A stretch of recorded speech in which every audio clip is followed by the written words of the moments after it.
right. I need a selfie with you guys. Everybody put your hands up. Very good, very good. Thank you for the warm weather. I love it here. Back home last week, it was 17 degrees below zero. So I almost didn't make it here. On Monday, I'm a West Coast guy. So on Monday, in the gym, in front of the heart of Ohio, I started openly rooting for the Ducks. And they almost killed me. But I made it, so. Anyway, hey, I as much of an honor as it is to be invited here, it's also a sad thing that I have to keep coming back to these walks and these marches. The fact that I have to be in Washington, D.C. next week and then in San Francisco a few days later, it's not an exciting thing. It's not something that I'm really looking forward to, because I honestly do this job so I can be out of a job. I want to be put out of work. I don't want to have to continue to do this job every day. I am not here to fight abortion. We are here to end abortion. Can I get an amen to that? But we have to look at the reality and what's going on right now. The fact that this square is not completely overflowing is a sad thing. I mean, if you think about it, there are 3 abortion mills left here in Portland, Oregon. Planned Parenthood has 2. There's the Lovejoy abortion mill. So if you took a map of Portland, Oregon, and put a red dot for every abortion mill, and then you put a blue dot for every church, what you would see is an ocean of blue surrounding those 3 red dots. So why, in God's name, do those 3 red dots still exist? Why do they still exist? It's because we, the church, Christians, have not truly seen abortion for what it really is. Our eyes haven't truly been opened. For so many people, it's just an issue. It's just something that we say we're against. We show up at these walks or the conferences once a year and think that we've done our pro-life work and we can go on with our life. And that's a shame. That's a shame. Abortion is legal today in America by permission of the Christian church, who sits on their rear ends and does nothing about it. It's time that we wake up and end this thing. Now, amen. Listen, a few years ago, God really opened my eyes to the reality of how sad it is within our churches. It was a February morning, and I was laying in bed about to get up, and I heard my wife scream. And I jumped out of bed, and I ran to the bathroom,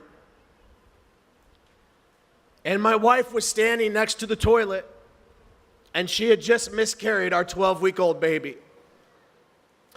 And I looked down, and I saw the body of my little baby. And I looked at my wife, and she was bleeding profusely. And I wrapped a towel around her, and I rushed her into the van and rushed her to the hospital, knowing I could drive her there faster than I could call 911 and get an ambulance. And I carried her into the emergency room. And as we laid down in that room, the first doctor came in and said, I have to get a specialist. And the specialist ran in, and there was blood on the floor, and there was blood on the walls, and I was holding my wife.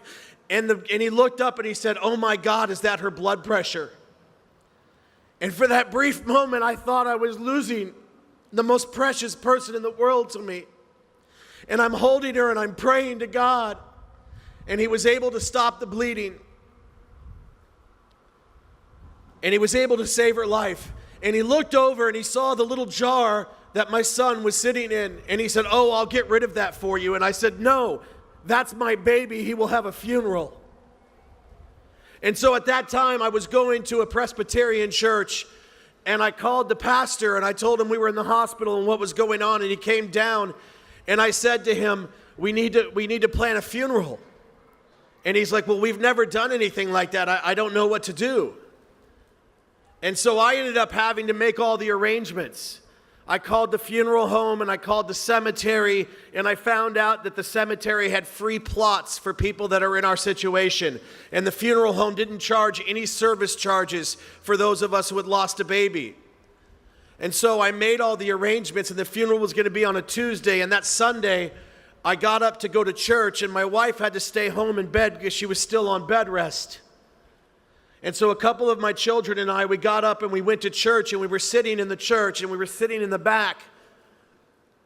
And as the pastor began to announce about our funeral, he stopped. And in the middle of the announcement, he gave a disclaimer.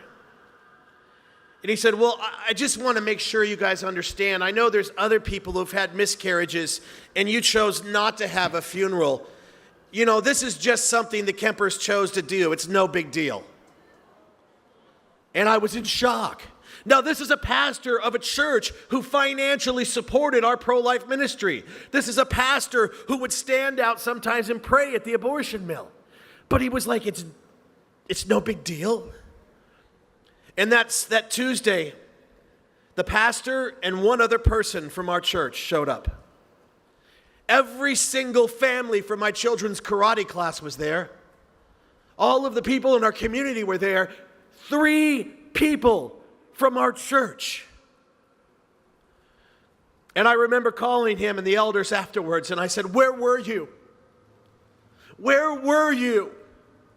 And they said, well, Bryan, you know, it wasn't like it was. And I said, if that had been my older daughter, Kimberly, or pastor, if that had been your son that died, would you have all been there? And they said, well, of course we would.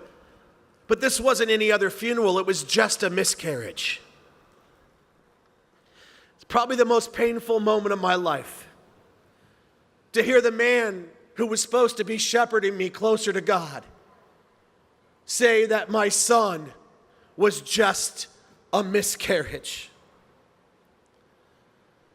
But it shows you that there's still that little separation between the child in the womb and every person walking around here today. It shows you that we still don't completely see the children in the womb as full human persons. That must change. That has to change. We can no longer just show up at one of these events once a year. Just send a check in to the Right to Life. Keep doing that. That's important. But that's not all we need to do. We need to understand the reality of what is going on in that building up there on Lovejoy, or that building down on Martin Luther King. Several years ago, I stood outside the gas chambers in Auschwitz. I stood outside the rubble of what was the smokestack. And I looked at that and I asked God, how did this happen? How did Auschwitz, how did the Holocaust in Europe take place? And I remember seeing a house up in the distance. And I thought to myself, what if that was my house? What if I lived in that house outside of Auschwitz? What would I have done? And that's when God spoke to my heart. He said, Bryan, that is your house. That house belongs to every one of us here in this square. We live right outside a modern Auschwitz. We don't have to ask ourselves, what would we have done? We have to ask ourselves, what are we doing now? 42 years. That's one full generation. Several years ago, my little daughter Abigail, my second oldest, she's not little now, she's almost 15. She was getting into our room as I was getting ready to go to work, and she said, Daddy, I want to go to work with you. I said, no, honey, you need to stay home and take care of Mommy.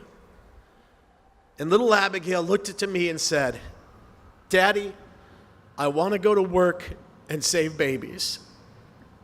And that broke my heart. I don't want to pass this down to my children. We cannot hand this Holocaust down to the next generation. It is time for us to understand that abortion is not a political issue. It is a matter of life and death.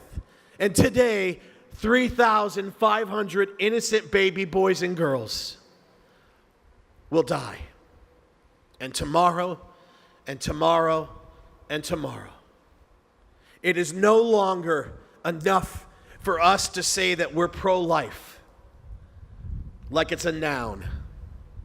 It's time that we believe that pro-life is a verb. It's an action that we must take.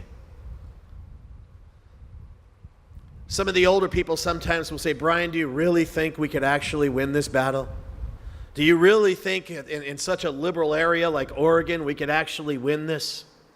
Well, my question to you is one simple question. How big is your God? How big is your God? Because my God is bigger than abortion. My God is bigger than Barack Obama. My God is bigger than Roe versus Wade. And I believe 100% that we are the generation that will abolish abortion. Amen? Thank you so much. God bless you.